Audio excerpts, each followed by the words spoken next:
Welcome to Comics Bazaar, the channel of comics commentary and arcana. This video features Daredevil number 178, cover dated January 1982. Now this would have gone on sale at the end of 1981, but it is cover dated 1982. And the cover is by Frank Miller, inked by Klaus Janson, but with this very cool color hold effect. So we see Daredevil's radar lines indicated there without any holding lines, in fact. And we've got the three primary colors that from which the color palette for a 1970s, 1980s comic are made. So we've got magenta, cyan, and yellow. And it's delineating Power Man and Iron Fist. So Iron Fist here and Power Man over there. I think that's a pretty cool looking cover. Interesting design idea behind it as well. And you know when you're looking at it, you might think it's Snowfall. That is being delineated here in the cyan, but in actual fact it will turn out to be a ticker tape parade. So let's open this one up to the very first page. This is a very entertaining issue, and it picks up from the end of the previous issue 177 when the Kingpin has gotten interested in Elektra. So I like throughout this issue the establishing shots, these long, thin, left-hand side panels that establish the location of the action of any particular scene. So here we're in New York City, and I like the way that the flags are cut into the establishing panel as well. That's pretty cool. And there's a use of a little bit of a screen tone as well there at the side of the building. And we're in Elektra's apartment, and she's returning home from whatever business she was on and thinking about the fact that she's not going to leave the city until she's certain that her work is finished there, despite Daredevil's presence in the city. So now we're going to get a great 3-page sequence where she realizes that there is a presence in her apartment building with that sound effect. So she pulls the sigh from the band around her tie. Now there's a little bit of a continuity error here, because if you look at the way that she's drawn here, and in particular in this particular panel, this borderless panel, there's no band around her tie and there's no sigh there either. So a little bit of a continuity error there in the art, but I think it's entirely forgivable. I always love this 3/4 profile upshot that Miller does. It looks very well there on Elektra. So she lashes out at the person that she discerns is hiding beneath her screen there, and you can even see delineated via screen tone a little shadow. So she strikes through the screen and catches this guy right in the chest, and then we see in the shadows of her unlighted apartment other attackers, and somebody's opening up a switchblade there as well. So here we go, we get 2 great pages of action following on from that opening setup. And of course Miller, by this point, a master of fight choreography, and he goes from the square panels into his trademarked horizontal panel, alternating between open border panel and open border again. Very, very interesting stuff, and very smooth flowing fight choreography on this page and into this page. And this is a great little sequence as well, where Elektra uses her sigh to grab this guy behind his neck and flings him out the window, crashing out the window of her apartment. Nice use of screen tone there. And I just love this panel in particular where she's looking out the window. You can see her hair flowing in the wind, and you can see the shadow cast by this guy on the side of the skyscraper. That's a really, really great sequence. And then it's Glynis Oliver on colors. We'll get the credits shortly, but it's Glynis Oliver on colors. So in the aftermath of a violent scene, it is her device to color it all in red. We see this guy still nursing that sucking chest wound he has as he's dying there on the apartment floor. And there's a little note neatly placed on the coffee table here. So she cleans off her sigh, and the note is from the Kingpin to Elektra. If you're alive to read this, you're as deadly an assassin as I have been told. I should like to discuss with you employment opportunities in my organization. Talk about headhunting, yes? So Elektra is giving that some thought. Great opening 3-page sequence. Let's get past the ads to our title page. We've got a double-page half spread there. That's a tremendous drawing of Daredevil running across that guy wire there. The title of the story is Paper Chase, and we've got these flowing papers in the wind with the credits on it. So Frank Miller, story and art. Klaus Janson, finished art, which means that he is finishing Frank Miller's breakdowns. Glynis Weiner on colours, Joe Rosen letters, and I like the humour of having Jim Shooter's supervisor, editorial-in-chief credit upside down there. That's pretty funny. So Daredevil exuberant at the opening of this particular issue. He thinks, what a gorgeous morning. Wind in my face, summer sun at my back. All the endless city sounds like a brass band below me. You're beautiful, New York. I love you. I think that's fantastic. I really like that. I like the sentiment. I like the way that Miller's delineating, adumbrating the Hell's Kitchen skyline there. Very nicely done. Nice top-down shot here as well on the buildings and skyscrapers. Daredevil in his thought balloons is basically giving new readers a catch-up on who he is, his origin story, his powers, and then we get into the story proper. And again, this is picking up from events in the previous issue. We've got the failed mayoral candidate, Councilman Randolph Cherry, and he's filing suit against the Daily Bugle for damages of $5 million. So this is all on the back of Ben Urich's story about Randolph Cherry's involvement with the Kingpin. So Cherry goes to the Kingpin with his complaints, and in particular, he's got an issue with a former employee who is trying to blackmail him because the former employee has in his possession checks signed by the Kingpin to Randolph Cherry. So that's a paper link between Cherry and the Kingpin. So Kingpin says here, young Sheldon is but a child playing at a game better left to adults. A pity he will not live long enough to learn that lesson. I love that upshot on the Kingpin there, and you know he means business. So let's continue with the story. What I notice as well is that, you know, when Miller is dealing with pages like this, where it's everyone in civilian clothes, and where he is maybe not so much interested in the artistic possibilities, I think the breakdowns are a little looser and he leaves it more to Klaus Janson to finish the art. But when he's interested in the sequences, such as he was in the first 5 pages, I see a little bit more of Miller's pencils in those breakdowns. At least that's what I feel. So we've got Murdoch and Nelson, and they are with their client, James Jonah Jameson, the publisher of the Daily Bugle, and they've got Sheldon there. And then we've got these 3 kind of mafia types that come in. They're in the employee of the Kingpin, and they're there to take Sheldon away because he's skipping school and his mama sent us. That's what they say anyway. But Daredevil, of course, knows that they are not truant officer. He's Perry Mason. So he thinks to himself, no time to switch to Daredevil. Guess I'll have to make do as poor blind Matt. So now he plays up his alter ego's blindness, saying, what's going on here? Who are these? Oh, excuse me, sir, I didn't. And he's tripping them up and knocking into them and giving Sheldon a distraction by which he can escape. So that's pretty cool. And we have this motif running throughout the issue of papers flying in the wind, both on the previous page here and later on in the issue too. So I like that kind of thematic or device or trope, artistic trope as well, running through the particular story. So now Matt changes into his Daredevil costume once he is assured that everybody's distracted. And I love this piece. So we've got these tall vertical panels, and then Matt, dressed as Daredevil, just dives in an open window of this skyscraper. That's fantastic. Sheldon is running down to the lobby, and Daredevil is just dropping down nonchalantly as these guys in their glass-faced offices look out aghast at the red devil costumed man dropping to the ground. So he swings on this flagpole and drops down to grab Sheldon and confront the 3 mafia guys. And they say comically, what do we do? Go for your guns. There's 3 of us and only 1 of him. But Daredevil smiles at them. He's in control of the whole situation. And they turn around, turn on their tails. Better yet, let's get out of here. What he said, and off they go. There's great comedy running through this particular issue. And that is a real strength of Miller's. And it's something that's sometimes forgotten with his fame for the noir style and the grim and gritty style. But there's lots of humor, and he can do slapstick very well too. So, and here, speaking of slapstick, Sheldon bites Daredevil's hand and runs off. And Daredevil's thinking, better head upstairs. Foggy's probably worried sick.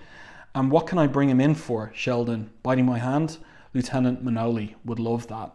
Another one of these great establishing shots, this in particular Park Avenue, and there's the Pan Am building as well. So Miller definitely drawing on a sketchbook for some of these establishing shots. He was living in Manhattan at the time and definitely out there filling his sketchbook with drawings of these locations, and it shows in the art in the comic itself. And now here we get our guest stars. So they're working for this guy Jaren, and he's giving out to them about how he's not getting his money's worth from them, but they're there having lunch. Pizza and Foggy's arrived. He's looking for some protection for Matt. And the lads there are saying basically, you want us to bodyguard Matt Murdock? Sorry, we're booked up. And this is comic as well. Like Foggy's there thinking about the pizza. He smells the pizza, pepperoni, Lord grant me strength, because his wife has kept him off pizza since their honeymoon. So the two lads there are whispering, and Danny's saying to Luke Cage, he's saying, that's Foggy Nelson. He and Murdoch make more on one divorce case than we make in a year. Bodyguarding is boring, Danny says, Luke. But they're still in a conference, and Foggy's tempted all the while by the waft of the pizza. It's pepperoni, anchovies. And the two lads make a decision that they'll do the job. Luke Cage says, tell you what, to Danny, he says, let me have that last slice of pie and we'll do it. He looks at the empty pizza box and it's gone. And then this Foggy's just eaten that last piece of pepperoni and anchovy pizza. That's pretty cool. I like that. That's funny. And then we have another one of these establishing shots. This is pretty interesting too. Just one lighted window. Matt Murdock is up working very late. And I like the detail of the fact that he's working through a Braille law book there, probably looking for precedents for the upcoming case. Next of all, the Three Stooges visit him during the night. But look here, he's got a recording device and he's leading them to give away what they're there for. So Matt asks the guys, what does the Kingpin want with Sheldon? And one of them says, it ain't Sheldon exactly, it's the checks. What checks? The checks what connect the boss to that politician. The one named, he's about to make the name, and then in arrives Foggy at the wrong moment. But who's there in silhouette in the background except for the two lads? So you've got Power Man and Iron Fist, and they're there taking off their jackets into their business costumes. And this is a great page here of them leaping into action. Nice shot there of Iron Fist with his very distinctive fighting style as well. And we get a little introduction to the characters too there. Power Man able to take those bullets straight to the chest. He says to the guy, it hurts, kind of like this, as he pops him in the face with quite a punch. The guy's knocked out for sure. So Foggy says to Matt, everything's okay now, Matt. Old Fog came through again, hired us some protection. But Matt is not happy. My office sprayed with bullets, the lot of us nearly killed, and the tape that would have won us our case smashed to bits. Beautiful. So Power Man's not too happy at all. Danny, handed on the shoulder there, says, just keep telling yourself this will keep Jaren off our backs. So I like the dynamic between Iron Fist and Power Man. It's funny stuff. Another one of those establishing shots, and it's the next day at the criminal courts building. The two lads here are bickering in the background, and Matt shows his ID, arrives in court a little late, and who is the prosecutor except for Jaren, who is Iron Fist and Power Man's regular employer.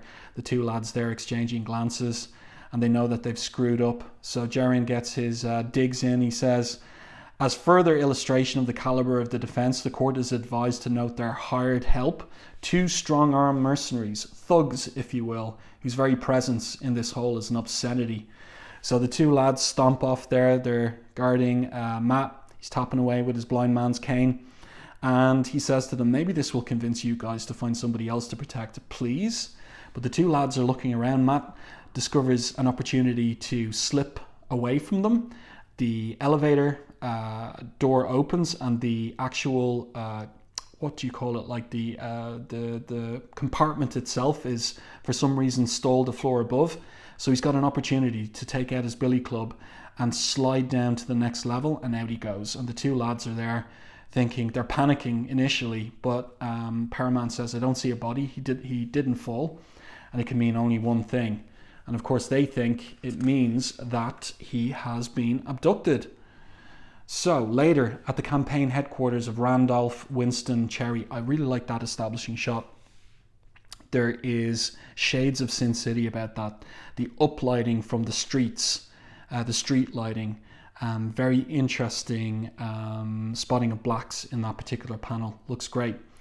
So the two lads make their way to Cherry's office. They take out his guards and basically they play good cop, bad cop with him, but he's not buying. He says, "You don't fool me with your good cop, bad cop routine, gentlemen. I've been hassled by the best. Get out of here or I'll have you up on charges." So off the two guys go, and Cherry gets on the phone the phone rings and it's Sheldon on the phone.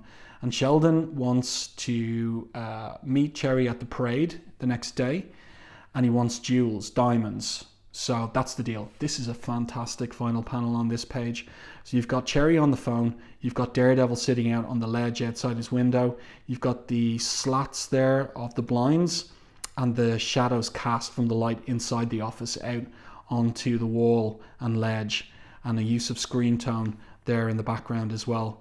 Great spotting of blacks on this page. Imagine owning the original art for this particular page. Superb stuff. Then we've got Kermit the Frog next afternoon on Fifth Avenue, ticker tape parade. And who else do we have for in order to ramp up the comedy except for Grotto and Turk? So Grotto is there and he's saying to Turk, "I don't know about this, Turk. I mean, this here suit makes me feel stupid." He's dressed as a clown. And Turk the same and says, "Suit's got nothing to do with that. Listen, Grotto, this is the first contract we've landed in months, and if we pull it off, we'll be in good with the kingpin again. So keep your eyes peeled for that Sheldon kid and shut up." So things are getting complicated now.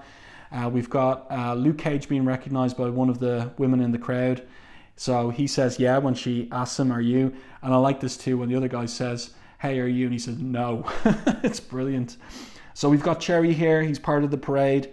He's in this, looks like some kind of old style car, automobile, maybe from the 20s or 30s. And Matt thinks, "There's Cherry handing out bags of jelly beans to the kids. They're making a lot of noise, but I should be able to pick out Sheldon's nasal twang and there he is."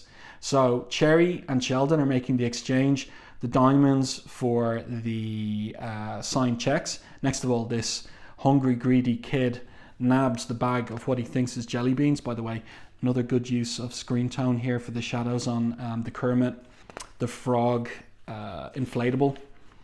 And now we've got panic and mayhem.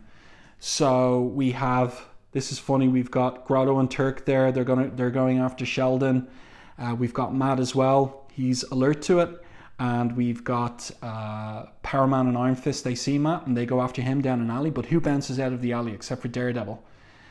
And Iron Fist says, "Daredevil, I've admired you for years, but something fishy is going on and I want to know what it is. Don't make me hurt you." Great DeLuca effect here as Iron Fist backflips in front of Daredevil. And Daredevil says to him, "Back off, son. I'm in a hurry."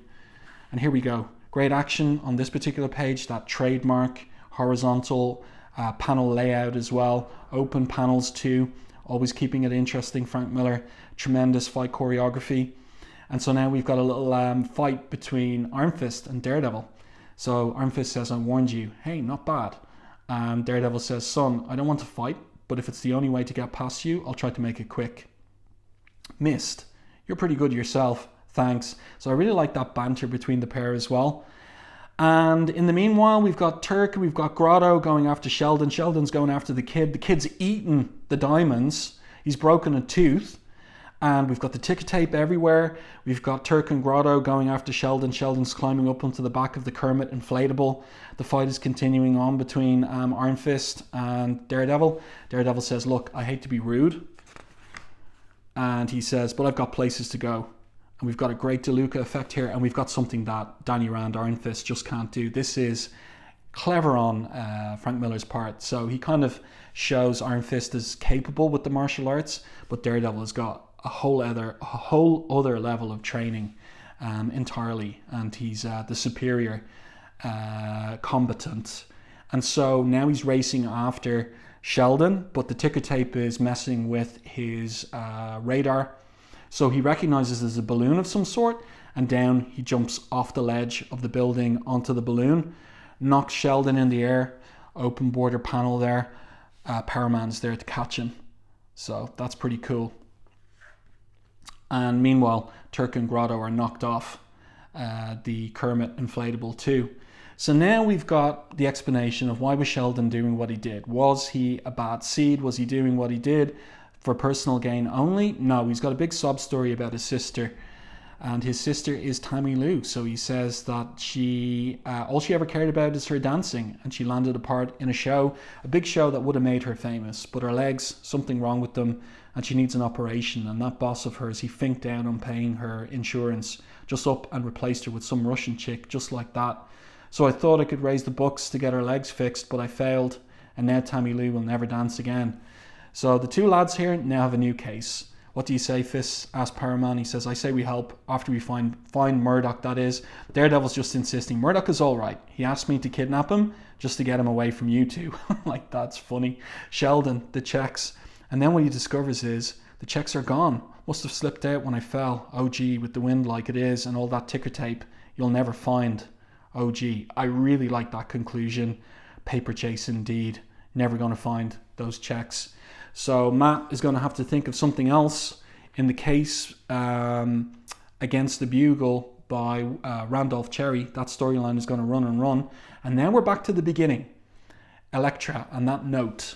So a Midtown skyscraper late that night. And we recognize, longtime readers recognize that Midtown skyscraper. That is the base of operations of the Kingpin. And then we get a nice little more comedy in the dialogue between these two security guards. This guy here, big mouth on him, he says, so there I sit, minding my own business, and in struts this babe with legs that go up to her neck. I mean, class A merchandise. Right away she spots me, and she slides up to the bar and gives me a look that'd stop a truck, and she says, you're looking like my kind of man. You see, that's how it is with me and women. They ain't got no choice about it. They're drawn to me like... And then these two lads arrive. You can stop bending the kid's ear, Mick. You're relieved. But who's this in silhouette in the foreground? And this is very much like... This reminds me of Dark Knight Returns and the piece between the older cop and the younger cop as well. So this is a little dynamic that Miller will remember and bring into with reconfiguration into Dark Knight Returns. Great spotting of blacks on this particular page. Great storytelling too here in the dark, just with the cigarette being smoked there and then falling out of the guy's mouth as he is. You see the sound effect there, shick. So that is Elektra with her sigh. She kills the younger guy as well. And you see her sigh there with the blood dripping from its tip as she calls the elevator to her floor. So she gets into the elevator. She's up on the top floor, another dead body, into this darkened office. And who's there sitting in the center of the web, except for Kingpin, smoking his cigar. And he says, please be seated, Elektra. And not a word from Elektra. No word spoken from Elektra in the first 3 pages, in these last 2 pages. Completely wordless, completely silent. She truly is a master of ninjutsu. And so Kingpin says, please be seated, Elektra. I've been expecting you. We've much to discuss. And there you go. That's the end of the issue. So there's a little advertisement here for Daredevil is going to guest star in issue 77 of Power Man and Iron Fist. It's a nice little spot illustration by Dennis B. Cowan. We've got a letters page here, lots of praise for Miller's work, and no responses. So they're just running letters without any responses. All praise. Next issue, DD versus Elektra. So I do hope that you enjoyed this review and commentary on Daredevil 178 featuring Power Man and Iron Fist. I think it's a very entertaining issue, incredibly well done by the whole team. Let me know what you think of this issue in the comments to the video. If you enjoyed my review and commentary, please like the video on YouTube, and if you haven't done so already, subscribe to the channel and stay tuned for more content like this.